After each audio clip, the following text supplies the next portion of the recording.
dando continuidade, mais um bloco aqui, né, de direito processual civil. Agora a gente precisa falar sobre sujeitos do processo.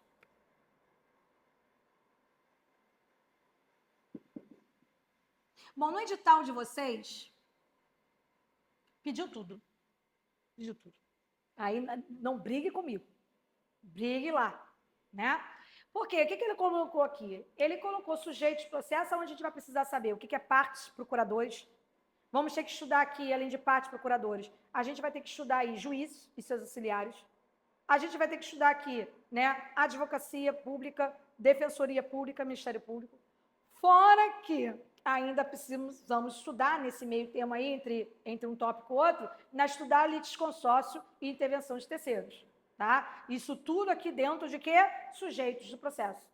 Ok? Então, a gente vai estar estudando aí de ponta a ponta, né? A partir do artigo 70 e vai embora, né? Vários artigos aí para ser trabalhados, ok? Mas, como eu falei para vocês, em relação ao sujeito de processo, vamos começar com partes e procuradores.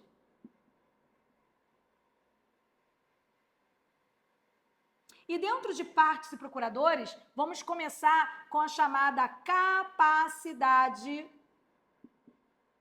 Deixa eu só trocar aqui, que eu escrevi errado, pegar o apagador.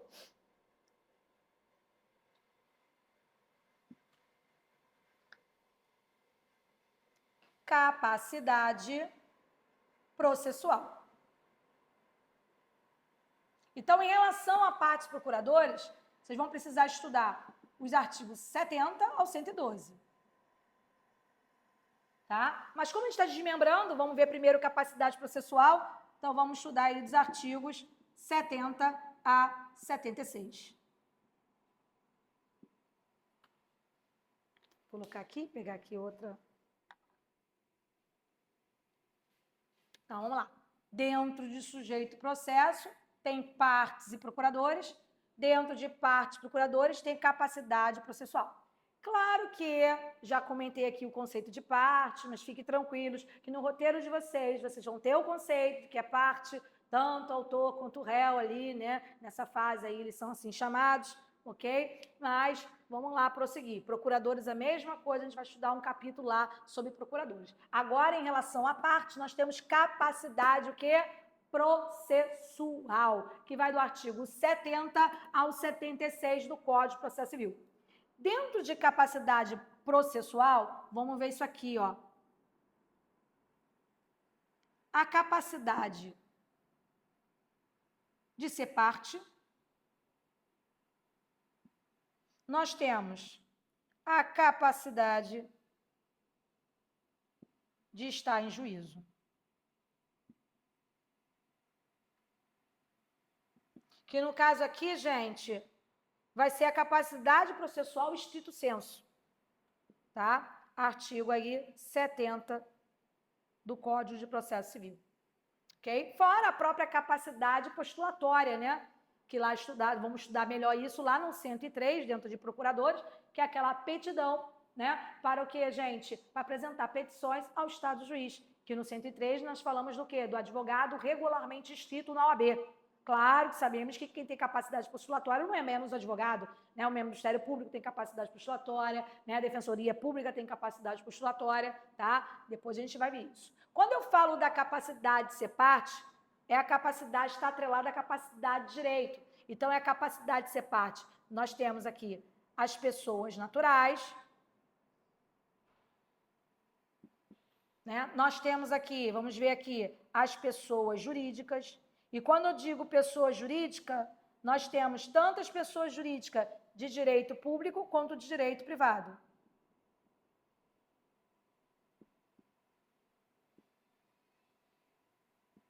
E nós temos também as pessoas formais,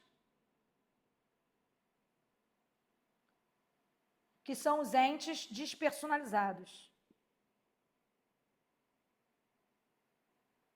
E eu vou ter que mexer na coisa aqui que está muito apertadinho. Deixa eu só pegar aqui. Vou ter que abrir mais espaço, dividir mais para lá.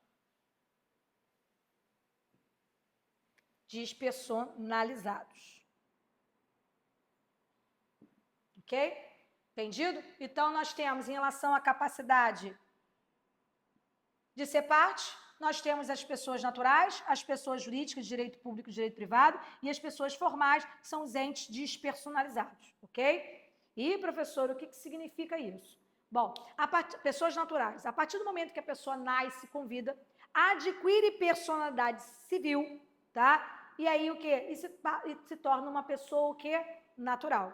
E nesse momento, né, a pessoa ali natural tem direitos e obrigações.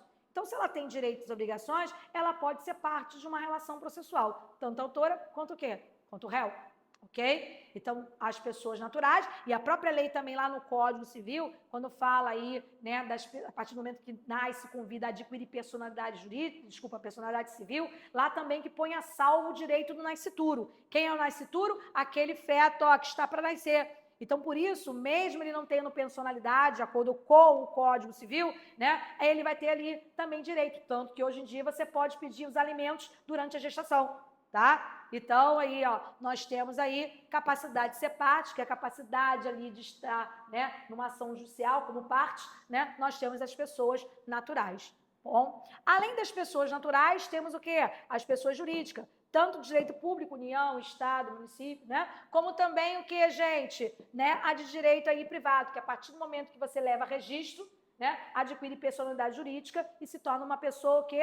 Uma pessoa jurídica, né? Lá de direito privado. Como também temos as pessoas formais, que são os entes despersonalizados. Quem são esses entes personalizados? Aqueles que não têm personalidade jurídica. Então, a gente viu aquele que tem personalidade, e aqui agora a gente vai ver o que não tem personalidade. E não é porque não tem personalidade jurídica que não vai ter o quê? Direitos e obrigações, né? Então, o que vai acontecer aqui? Aqui nós temos o quê? A massa falida. Aqui a gente tem o espólio. Aqui a gente tem herança jacente vacante, né? Aqui a gente tem um condomínio, né? Olha aí quantas situações de entes aí, né? Despersonalizados ou pessoas formais. E lembra que eu falei que você tem que levar registro para que aí possa o quê, gente? Você ali tem um estabelecimento. E aí eu quero o quê? Eu quero ali registrar. Ao registrar, ali ocorre o quê? Adquirir a personalidade, né, jurídica. Agora, se estiver irregular ou eu não levo a registro, então essa sociedade, essa organização, né, irregular ou sem personalidade jurídica, entra aqui, ó, como pessoas formais. Uma professora, a senhora só trouxe o nome feio. E detalhe, esses nomes horrorosos estão na lei. Eu vi, porque eu estou com o código aqui aberto, né? Ou estou com o teu roteiro aqui, eu estou vendo, né? Esses termos aí, massa falida, espólio, meu Deus. E detalhe, hein? A gente vai aprender que essas pessoas naturais, pessoas jurídicas e pessoas formais, tá? Que têm capacidade de ser parte, a gente também vai falar aqui da capacidade para estar em juízo, ok? Se eles vão estar lá como parte, né, e precisam ser representados, assistidos ou não, ou se ele tem a capacidade plena para estar ali, a aptidão ali para estar ali por si só, sem essa necessidade de representação ou assistência, tá? E aí, ele tendo essa capacidade plena, né, ele vai ter a capacidade para estar em juízo. E se não tiver? Aí vocês vão estar aprendendo lá no artigo 71, vou pegar até aqui a outra caneta, em relação às pessoas naturais, vocês vão aprender comigo lá no artigo 71, que no caso das pessoas naturais, caso ali, né, aquela pessoa natural, né, é um incapaz. Lembra lá dos menores, né, de 16 anos, que são absolutamente incapazes? Então, vai ser importante aqui lembrar dos artigos 3º e 4º do Código Civil. Tá? E aí lá, os absolutamente incapazes, como eles são absolutamente capazes, eles vão ser o quê? Representados do seu representante legal. Se ele for relativamente capaz, que nós temos lá no artigo 4º, a gente tem lá quem? A gente tem lá o maior 16 e menor 18, mas também temos o quê? Os maiores incapazes, né? Nós vamos ter lá o pródigo, o ébrio habitual, o viciado em tóxico, aquele que transitoriamente ou permanentemente não poder exprimir a sua vontade. Então, nesses casos aí, né, gente, eles são o quê? Relativamente o quê? Incapazes. E quando ele é relativamente incapaz, eles vão precisar ser o quê? Eles vão precisar ali ser assistidos. Então, tem a questão, ó, de ser representado ou assistido.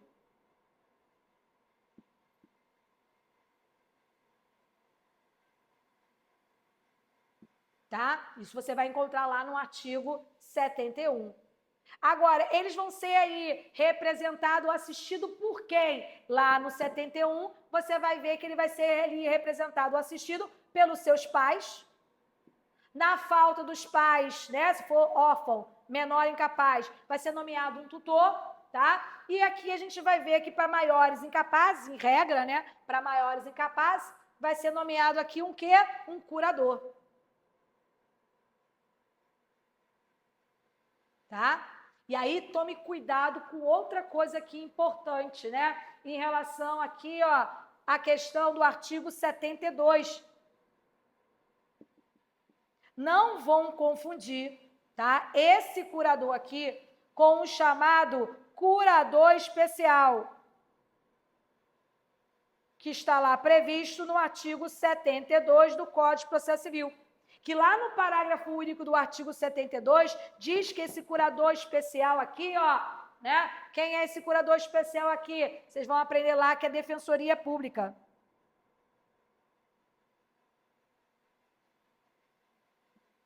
Ok? E aí o juiz dará curador especial em quais hipóteses? Tem lá, no inciso 1º, ele fala o quê? Quando o menor, né, a pessoa incapaz, desculpa, a pessoa incapaz e não tem o quê? É órfão, não tem pais vivos, né? E o quê? E não foi nomeado ainda um tutor, ou no caso maior incapaz, né? Não ter aí nomeado um curador para aquela pessoa. Então, na falta de um representante legal, o juiz dará o quê? Curador especial. Agora, na segunda parte do inciso 1º, ele fala, fala sobre o quê? Quando os interesses colidirem. Quando os interesses colidirem, o juiz dará o quê? Curador especial. Mas, professora, interesses do representante com aquele incapaz colidirem. Não entendi isso, não. Já caiu em prova e dá FGV. Então, o que você tem que saber aqui? Vamos imaginar, né, que nós temos né, pode ser nome, Maria, que é a secretária de vocês, vamos botar a letrinha A. Ela tem um relacionamento com B, mas esse relacionamento não foi oficializado. Eles não registraram. Eles não têm união estável, tá? Eles não têm ali firmado um casamento, não tem nada. Moraram juntos, viveram juntos, estão vivendo juntos e tiveram lá o Juninho. Juninho tem 9 anos. Tá? Então, A e B vivem juntos, montaram aí, né? Construíram aí essa linda família, onde aqui, ó, temos o Juninho, de 9 anos. Ok? Bom, aí o que acontece, gente? Ele não colocou ela como dependente, tá? E aí, ele vem a morrer. Morreu. Quando ele morre, qual o seu único herdeiro aqui? O único herdeiro é o Juninho. Desculpa. Como eu falei aqui para vocês, né? Como ali ele não colocou ela como dependente, eles não são casados, não tem união estável, comprovado. Então, o que é? O único herdeiro é Juninho. Mas A quer ter os direitos dela sucessórios. A quer ter os direitos dela sucessórios. Ou até dar entrada na pensão previdenciária, né? E ela quer pensão para ela, tá? E aí, nesse caso, o que tem que ser feito aqui? Tá, gente? Ele não fez testamento, deixar claro aqui, tá? E olha, como eu estou falando hoje, isso que eu estou explicando, né? De herdeiros necessários que vão ter direito a receber, se ele fosse casado, ela teria junto com o Júnior, né? Isso para hoje, estamos aqui, né? Em novembro, 18 acho que novembro hoje, né? 18 de novembro de 2025, tá? E eu estou afirmando isso por quê? Porque tem um projeto de lei querendo tirar aí a cônjuge como que herdeira necessária, né? Mas está tramitando, tá? Mas no momento, né? Aí, então, quer dizer, ela aqui, gente, né? Não tem aí, ela não é cônjuge, não é casada e não tem a união estável. O que ela vai ter que fazer nessa situação para que ela possa aí ter direitos? Ela pode entrar com uma ação judicial, né? Vamos ali, uma ação judicial, onde há a comprovação, que ela vai pedir ali, né? A oficialização dessa união estável. Então, ela vai ter que entrar com uma ação judicial dessa união estável pós-morte, né, do B.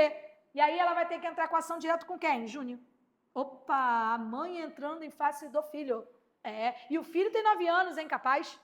Se o filho aí tem 9 anos, é incapaz, ele não vai precisar da representação? Lembra que eu expliquei aqui, ó, absolutamente incapaz, artigo 3º, representado. né? Por quem? Para os seus pais, na falta dos pais, no caso tutor, né? Se fosse maior incapaz, ia ser o quê?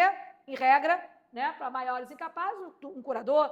Então, o que vai acontecer aqui, gente? No caso aqui dele, que tem 9 anos, vai ser representado. Se fossem as outras hipóteses aí de incapacidade que nós vimos, seria assistido, né? Aí, só que nesse caso aqui, ele é o quê? Ele é absolutamente incapaz. E aí, o que vai acontecer? Olha como os direitos vão colidirem. Ela vai estar como autor, ele como réu.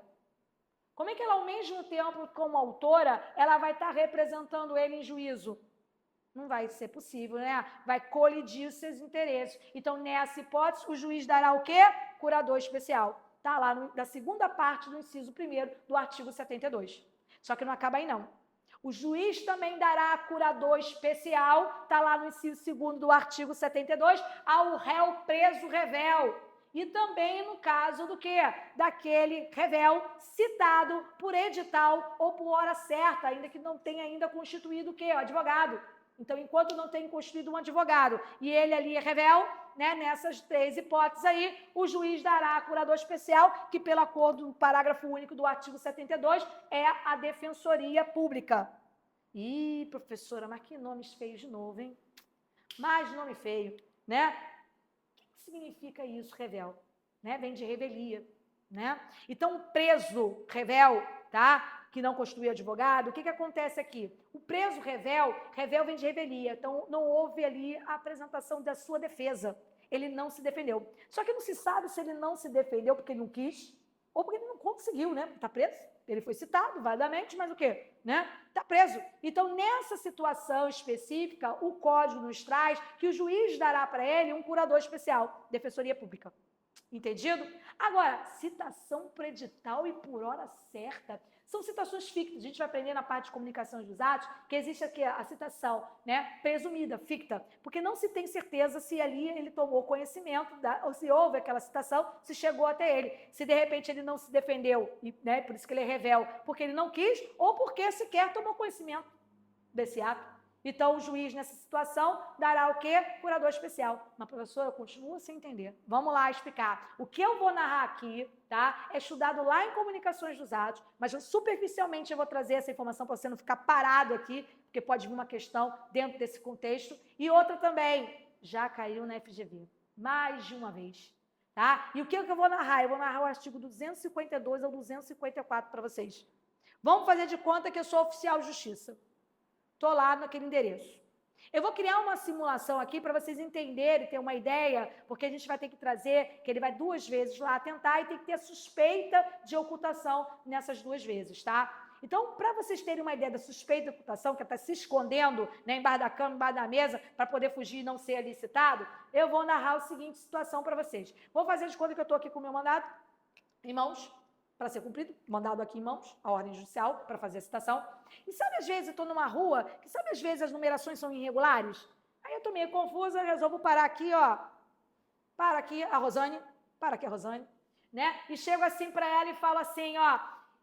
Você sabe esse endereço aqui? Aí a Rosane chega para mim e fala assim, sei sim. Inclusive, a pessoa que mora nesse lugar, porque quando você pergunta na rua, gente, todo mundo se conhece, né? Essa pessoa está chegando no trabalho, ele sempre chega nesse horário. Inclusive, é aquele lá, de camisa preta, né? Então, quer dizer, aí eu vou lá, ela fala até o nome, bate com o nome, eu nem mostrei o nome para ela. Então, ela realmente sabe que ele mora lá, e é ele, e é onde eu estou buscando. Eu até chego ali e tento correr para poder alcançar, porque eu posso fazer a citação em qualquer lugar que encontrar o réu. Essa é a regra. Então, não preciso esperar ele entrar, tocar a campainha para ele vir, né? Eu estou vendo ele ali, se eu conseguisse chegar até ele, muito bem, mas não, entrou. Então, eu vi uma pessoa entrando, né? A Rosane tinha me afirmado que era o fulano de tal que eu estava buscando, mas tudo bem. Quando eu toco a campainha, vem uma pessoa, uma mulher, me atender. Aí eu falo, me identifico, tal, quero fulano de tal. Aí ela fala que é a esposa dele. E chega para mim e fala assim, ele não mora aqui não. Peraí. Esposa, ele não mora, mas eu vi um homem entrando, que, né? Eu não tenho certeza, pode ser que sejam várias casas, assim, né? Então tem vários lugares. A Rosane se equivocou, se confundiu, vai que é parecido, sei lá, né? Com a pessoa que estava buscando. Ou realmente confundiu, não sabia o nome e achou que quem entra naquela casa ali é o dela. E de repente não. Então eu tenho a suspeita de ocultação. Não tenho a certeza que ele está ali falando, está faltando com a verdade. Eu tenho a suspeita de ocultação. tá? E eu fui uma vez, tá vendo? Volto pela segunda vez. Novamente, eu tendo a suspeita de ocultação, e digo mais, não é só ali a esposa, podia ser qualquer pessoa da família, podia ser até um vizinho, gente, né, gritando lá de cima, não mora aí não, né? Se aqui eu tenho a suspeita de ocultação, eu faço o seguinte, fui 2 vezes, tá vendo? Com suspeita de ocultação, eu vou lá e faço a distinção. No próximo dia útil imediato, eu informo que eu vou voltar, tá? Digo ali a hora, designo uma hora, por isso que a citação por hora certa, porque eu vou designar o quê? Um horário. E aí o quê? Essa pessoa que me atendeu vai ficar com essa informação com o intuito de passar para o citando, para que ele esteja ali no próximo dia útil imediato, naquela hora que eu designei. Se ele estiver ali, beleza, foi feita a citação pessoal, chegou ali o objetivo. Mas se ele não estiver lá, se ele não tiver e nem essa pessoa tiver, ou então essa pessoa tiver e falar que ele foi para outra comarca, não importa, eu vou dar como feito o quê? A citação. Vou certificar isso minimamente para o cartório, para o juiz tomar conhecimento de que eu fiz isso passo a passo, que ali houve uma citação por hora certa.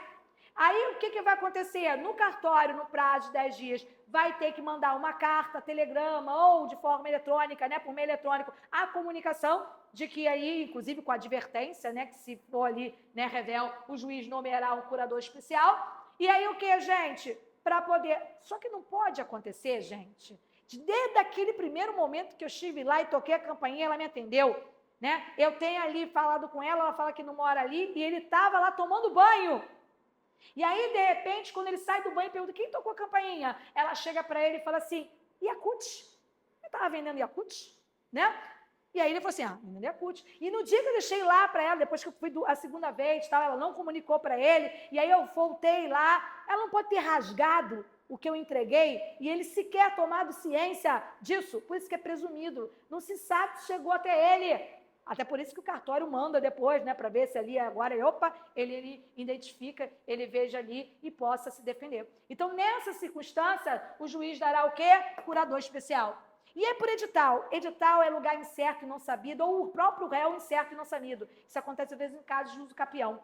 E aí, o que acontece, gente? É publicações. É como se fosse o quê? A própria pessoa vê, ou alguém conhecido vê e fala, olha, publicou lá, seu nome tem uma ação judicial em face à sua pessoa. Gente, não é muito presumido, até a pessoa vê, ou então alguém vê isso, né? Então, nesses casos aí, também, se ele for revel, não constitui advogado naqueles autos, vai ser dado ali um curador especial. Entenderam, então, como funciona aí essa questão do curador especial? Tranquilo? Expliquei todas as hipóteses. Bom, além disso aqui que eu expliquei para vocês, que as pessoas naturais são representadas aí ativa e passivamente em juízo, né, quando é incapaz, né, por um representante ou aquele que vai representar ou aquele que vai assistir. Mas vocês sabiam também que as pessoas jurídicas, não só as pessoas jurídicas de direito público como privado, como pessoas formais, que são os entes personalizados, vai estar lá no artigo 75, quem vai estar para cada caso representando ativa e passivamente essas pessoas? A União, o Estado, o município, né? Aí entra aqueles nomes feios, né? Pessoas formais, entes despersonalizados, massa falida, espólio, né? Aí tem lá, além de você ter que saber, tá? Quem está representando ativa e passivamente, então não tem jeito. Vai ter que fazer a leitura do artigo 75 para saber, para cada caso, que eles fazem o troca-troca, para cada caso, quem vai estar representando ativa e passivamente, tá? Mas às vezes cria situação hipotética. Então, se você não souber o que significa cada termo, às vezes você tem um pouco mais de dificuldade de identificar ali e acabar sabendo quem está representando ativo e passivamente. Então, eu gosto de decifrar esses termos. Então, professor, o que é massa falida? Massa falida é o conjunto de bens deixado para aquela empresa que faliu. Lembra que eu expliquei que pessoa jurídica, a partir do momento que você registra, passa a ser ali, torna-se uma pessoa jurídica, porque adquire personalidade jurídica? Então, a partir do momento que fale a falência, a decretação de falência, extingue essa personalidade jurídica. Só que não é porque faliu que não vai ter direitos e obrigações, né? Vai poder ali ser autor ou réu numa ação judicial. E aí o que vai acontecer? Quem vai estar lá? Vai estar lá a massa falida, que é o conjunto de bens daquela empresa que faliu, aquela pessoa jurídica que faliu. Espólio. Professor, o que é espólio? Lembra que eu expliquei para vocês, na hora que eu expliquei pessoas naturais, eu expliquei para vocês que a partir do momento que você nasce com vida, adquire personalidade civil e se torna uma pessoa natural, quando você morre, perde-se o quê? A personalidade, não é verdade? Extingue. E aí o que acontece? Não é porque você morreu, né, que tudo acaba. Como assim? Vamos imaginar o seguinte, vamos imaginar que você deixou dívida e morreu.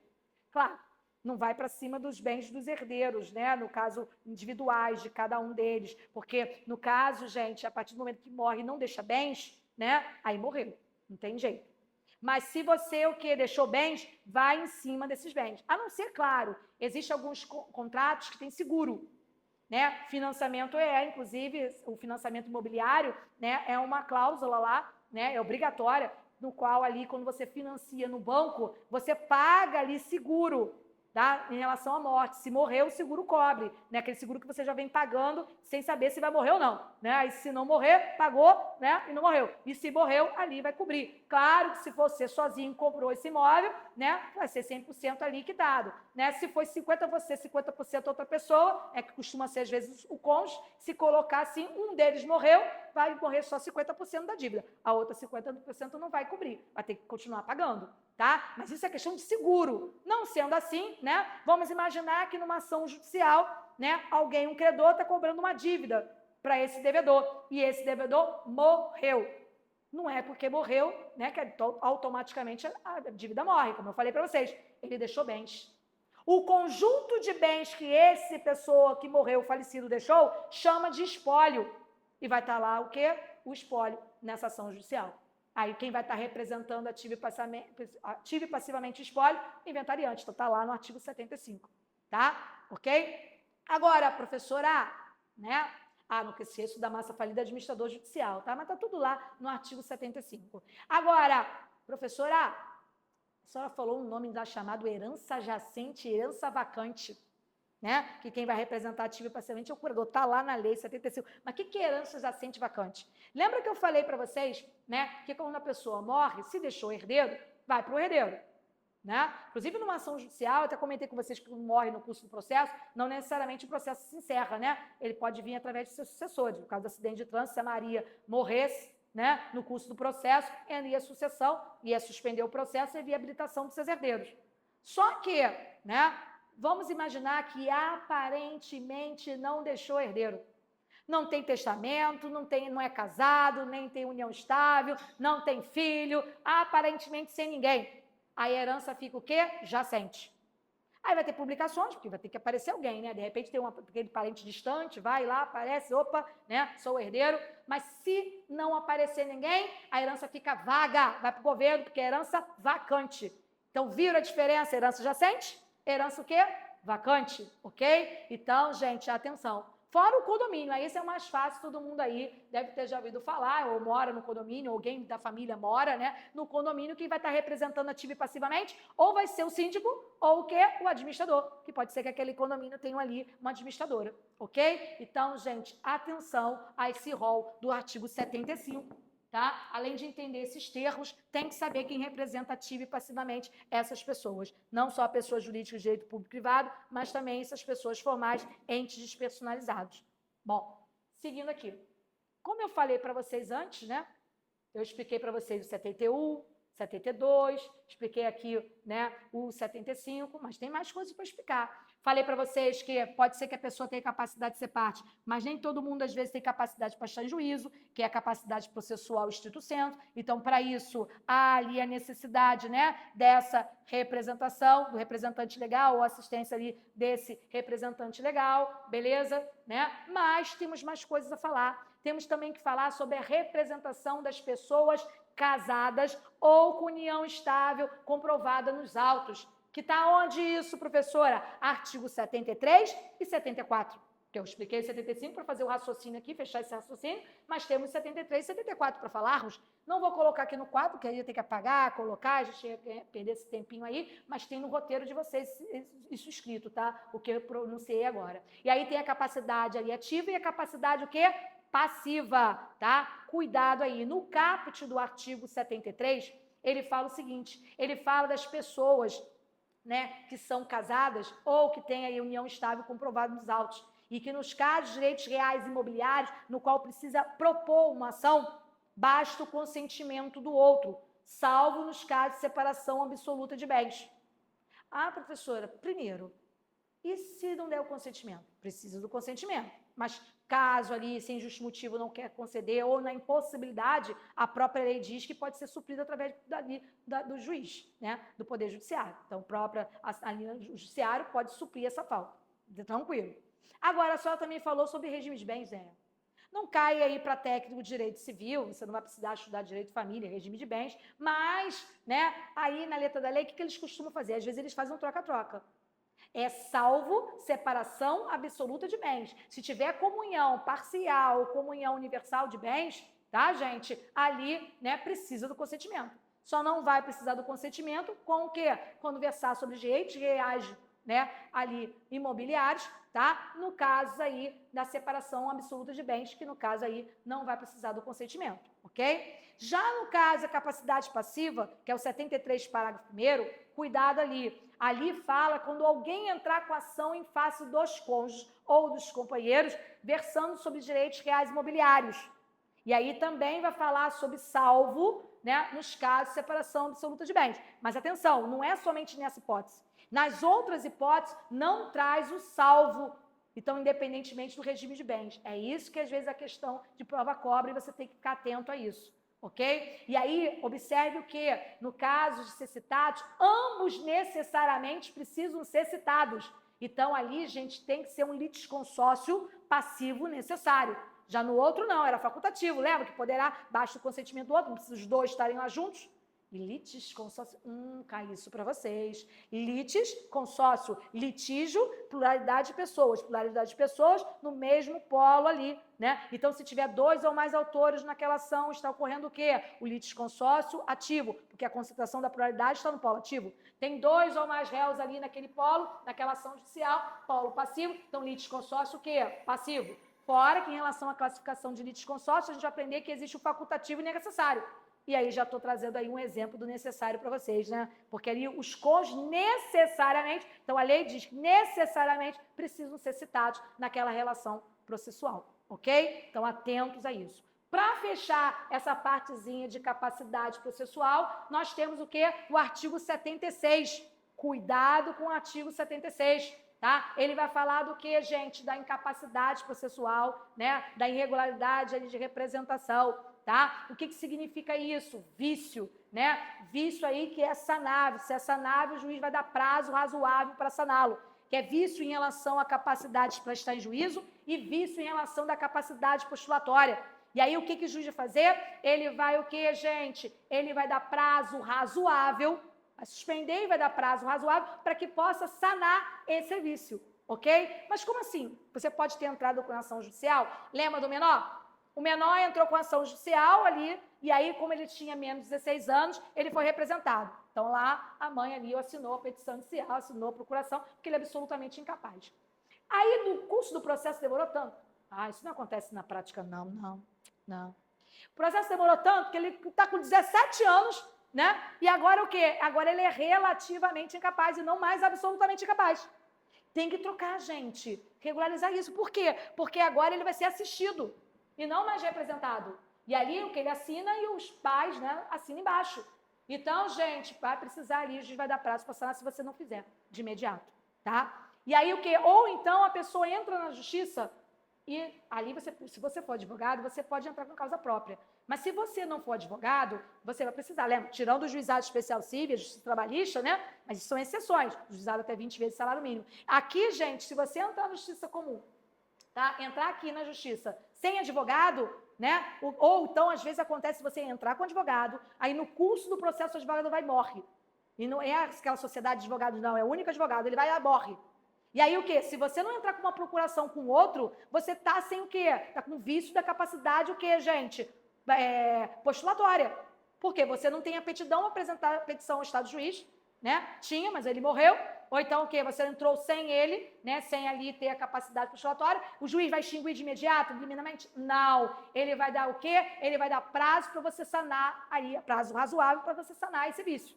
Agora, a professora não sanou. Deu prazo e não sanou. Se ali, claro, isso foi descumprido, né? Ali naquela fase originária, tá? Inicial, aí é claro que se couber ali a parte autora, vai ser extinto. Se couber ali a parte ré, vai ser revel, né? E se no caso aí for terceiro, a depender do polo, né? Pode ser ali, né? Ali excluído ou não, né? Então vai depender da situação ali em relação, se você for terceiro, né? Em que polo você encontra para saber ali como é que vai, o que vai ocorrer se você não cumprir aquele prazo. Fora que isso também pode acontecer na fase recursal, tá? Então tem que ter cuidado também em relação lá à fase recursal. Isso tudo aonde? Previsto no artigo 76 do Código de Processo Civil. Bom, enchemos o quadro aqui, né? Não tem mais espaço. Vamos aqui fechar esse bloco. Próximo bloco, vamos falar sobre deveres das partes e seus procuradores.